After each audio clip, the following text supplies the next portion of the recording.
In silence, the chosen ones struggle against sexual desire.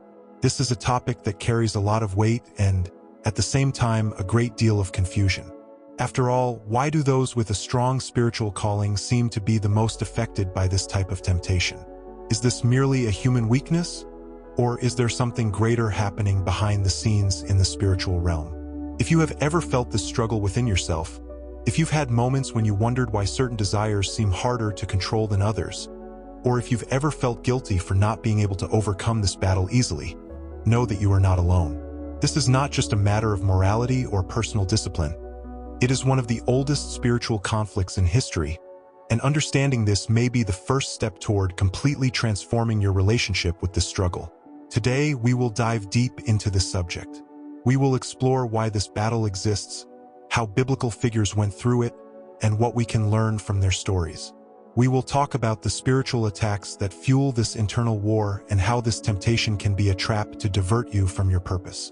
So keep watching, and in the meantime, let me know in the comments. Have you ever felt that this struggle is more intense for you than for others? How have you been dealing with it? I want to hear your experience. If you think this video might help someone going through the same difficulty, share it with them. And of course, don't forget to subscribe to the channel to follow more content like this. Now, let's go straight to the first point, the hidden spiritual battle. Many believe that sexual desire is merely a biological matter, something natural to the human body with no greater implications. But if it were that simple, why does this battle seem so much more intense for some people than for others? And why is it that those with a stronger spiritual connection tend to feel the weight of this conflict the most? The answer goes beyond biology. Yes, we are human beings with natural instincts, but we are also spiritual beings. And when you have a greater calling, when there is a purpose for your life that goes beyond the ordinary, spiritual forces begin to act to prevent you from reaching that destiny. Sexual desire, when balanced and within a sacred purpose, is a blessing. But when it becomes a distraction or a trap, it can be one of the greatest tools used to pull you away from your mission. This happens because desire touches on one of the deepest aspects of our existence, creative energy. When a chosen one awakens to their true purpose, they become a threat to the forces operating in the world. And one of the most effective ways to neutralize a chosen one is to keep them trapped in cycles of temptation, guilt, and emotional exhaustion. This struggle is not new. If you feel like this battle within you never ends, know that this is part of a spiritual conflict that has existed for millennia. The chosen ones, since ancient times, have always been targets of this type of attack. But there is a reason for this, and understanding that reason may be the first step toward breaking free from this cycle. A battle that has existed since ancient times. If you think this struggle is something recent, just look at history. This spiritual battle against desire did not begin with you, nor with me, nor with anyone from this generation. It has deep roots and has affected even the greatest spiritual warriors in human history. Two striking examples are David and Samson. Both were chosen men, anointed by God for great purposes. David was one of the most important kings in Israel's history, known for his deep connection with the divine, his courage, and his heart aligned with God. Samson, on the other hand, possessed superhuman strength, given directly by the Creator for a specific mission, to free his people from oppression. Yet, despite their calling, their power, and their blessings, both fell into the same trap: sexual desire. David, the king who fell to temptation. The story of David and Bathsheba is one of the most well-known in the Bible. He, a man after God's own heart, succumbed to a fleeting desire that completely altered his trajectory. Upon seeing Bathsheba bathing, desire took over him, and what could have been just an impulse turned into a series of grave mistakes. Adultery, lies, and even murder. What does this story teach us? That even the strongest spiritually are not immune to this battle. David was not just any man, he had a deep connection with God. Yet, a single moment of vulnerability led him astray. This shows how dangerous the struggle is and how the enemy uses this strategy to destabilize those with a great calling. But there is an even more important detail. The price of his fall was high. David faced severe consequences, not just external but internal. Remorse, guilt, and spiritual pain consumed him. Isn't that exactly what happens to many chosen ones when they fall into this temptation? They feel an overwhelming weight, a sense of separation from God, and a struggle to rise again. The good news is that David found redemption. He repented deeply and sought to restore his connection with God. This teaches us that even when we fail, there is always a way back. But do we really need to hit rock bottom to learn this lesson? Samson, the strongest man and his greatest weakness. If David fell because of a momentary attraction, Samson was destroyed by the persistence of temptation. His story with Delilah is one of the greatest examples of how unchecked desire can become a deadly trap. Samson had unparalleled strength, a gift given by God for a grand mission. But he also had a weakness. He couldn't discern when his desire was being used against him. Delilah was used to uncover the secret of his strength. Day after day, she pressured him, insisted, manipulated his emotions. And Samson, blinded by passion, eventually revealed the truth, sealing his fate.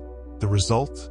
He was captured, had his eyes gouged out, and lost everything, including his connection with God.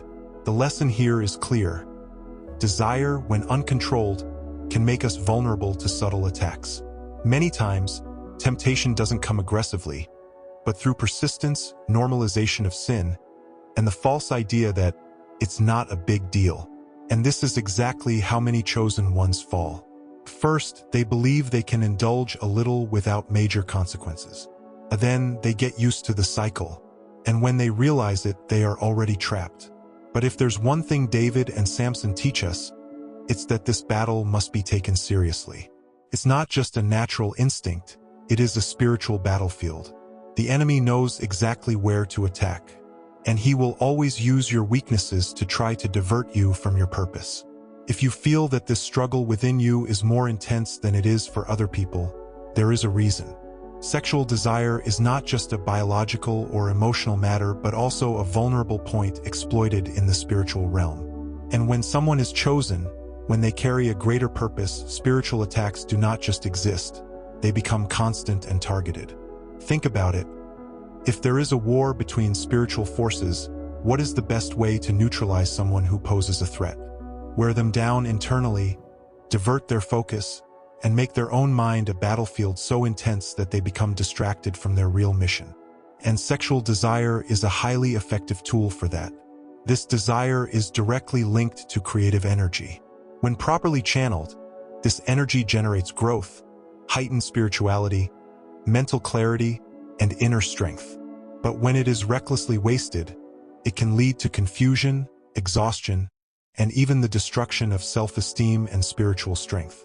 The enemy knows this. He knows that if he can trap a chosen one in cycles of temptation, guilt, and regret, he will be diverting their energy towards something that does not strengthen but instead weakens them. And the more defeated a person feels, the more vulnerable they become. How many times have you heard of spiritual leaders, people of great influence, who ended up lost precisely because they could not handle this area of life? This is not a coincidence. Many times, spiritual attacks happen subtly. The enemy does not appear in an obvious way, but rather plants situations, thoughts, and distractions. This can happen in many forms, through sudden and seemingly uncontrollable desires, through people who appear in your path just to test and destabilize you, through excessive guilt that distances you even further from your spiritual connection, and through the illusion that this battle is impossible to win, leading to resignation and complacency. The enemy's great strategy is to make you believe that you are alone in this fight, that you are weak, and that you will never be able to overcome it. But nothing could be further from the truth. The chosen ones face intense battles because they carry a light that disturbs the darkness.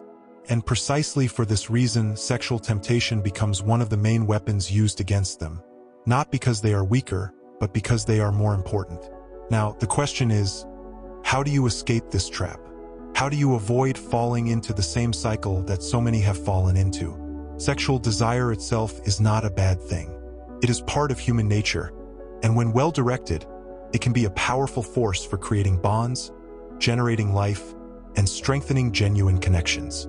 The problem begins when this energy is manipulated and used as a spiritual trap. something that imprisons and diverts the chosen one from their true purpose. And this does not happen by chance. Many do not realize that uncontrolled desire is not just a natural impulse, but something that can be influenced by external forces. There is a spiritual intelligence behind this that knows exactly how to manipulate your emotions, instincts, and even your mind to keep you trapped in cycles of temptation, guilt, and weakness. When a chosen one falls into this cycle, they lose time, they lose energy, and most importantly, they lose connection with their mission. It is simple and effective. The more trapped they are by uncontrollable desires, the further they move from their own spiritual essence. Excessive sexual desire steals mental clarity, weakens willpower, and creates barriers between you and your connection with the divine. Have you noticed how, after giving in to certain temptations, you feel exhausted, confused, or even spiritually discouraged? This is not just psychological, it is also energetic and spiritual. And the most dangerous part is that this trap does not present itself as something negative right away. On the contrary, it comes wrapped in momentary pleasures, illusions of freedom and satisfaction. But in the end, it exacts a high price.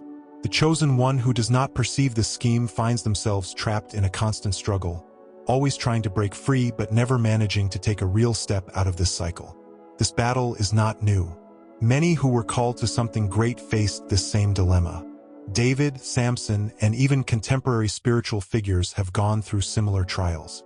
The enemy has always used the same strategy because he knows the power that sexual energy holds. And he knows that when a chosen one learns to control it, they become even stronger spiritually. If sexual desire can be used as a trap to weaken the chosen ones, it can also be transformed into a force that strengthens and elevates them spiritually. The difference lies in the control you have over this energy. The problem is not feeling desire but being controlled by it. When a chosen one learns to direct this force consciously, they stop being a slave to impulses and become a master of themselves. The first step to breaking this cycle is recognizing the pattern. Many fall repeatedly because they do not realize they are in a cycle of temptation, failure, and guilt. Temptation always comes subtly, awakening emotions and desires that seem natural but are strategically placed to weaken your energy and your mission. When you notice that certain patterns repeat, you gain the ability to anticipate and avoid falling into the same traps. The second step is to strengthen your mind and spirit. The battle against temptation is not just about physical self-control but also about mentality and spiritual energy. Those who feed their minds with elevated thoughts and strengthen their spirit through prayer, meditation, and fasting develop a shield against external influences. When your spirit is strong, temptations lose power over you. Another key factor is taking care of your energy and the environment around you. Places, people, and habits can be open doors to temptation. If you constantly expose yourself to situations that lead you to the same mistake, it becomes harder to resist. You must have discernment to identify what influences bring you closer or pull you away from your spiritual strength. Small changes in your routine can make a huge difference in your ability to control this energy. Additionally, it is essential to transmute this energy instead of suppressing it. Many try to simply ignore or repress their desire, but this can create even more internal conflict. The most effective path is to channel this force into something greater. Creative individuals, spiritual leaders, and great sages have learned to use this energy to propel their missions, to create, to teach, and to transform the world around them. When a chosen one understands this, they stop seeing sexual desire as an enemy and start seeing it as a tool. What makes them strong is not eliminating this desire but mastering and directing it in the right way. When a chosen one learns to master their sexual energy, something profound begins to happen within them. Their mind becomes clearer, their intuition strengthens, and their connection deepens. This is because sexual energy is not just a biological impulse but a powerful life force that can be directed toward personal growth and spiritual evolution. Desire, when uncontrolled, can trap a person in cycles of guilt, weakness, and distraction. But when this energy is transmuted, it becomes fuel for something much greater. That is why many sages, monks, and spiritual leaders speak about the power of discipline in this area. It is not about repression but redirection. When someone learns to channel this force into their mission, into their life's purpose, they realize that they have much more control over themselves than they once thought. One of the first changes that happen when someone wins this internal battle is an increase in willpower. The self-control developed by resisting temptations reflects in all other areas of life. The chosen one becomes more disciplined, more focused, and more resistant to any external influence trying to divert them from their path. Another noticeable transformation is the elevation of their vibrational energy. Uncontrolled sexual desire can drain energy, but when this force is properly channeled, it turns into light, power, and personal magnetism. People who master this energy tend to have a strong presence, a more intense gaze, and an energy that inspires respect and confidence. But this transformation does not happen overnight. It requires patience, persistence, and a genuine commitment to one's own evolution. Many will give up along the way because overcoming this battle demands more than just willpower. It requires a deep understanding of who you truly are and what your purpose is.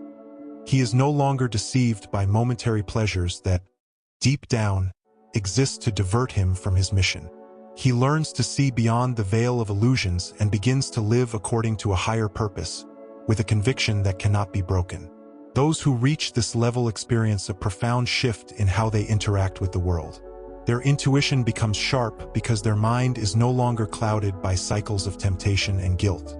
They can sense when something or someone is trying to lead them astray and protect themselves before the trap even closes.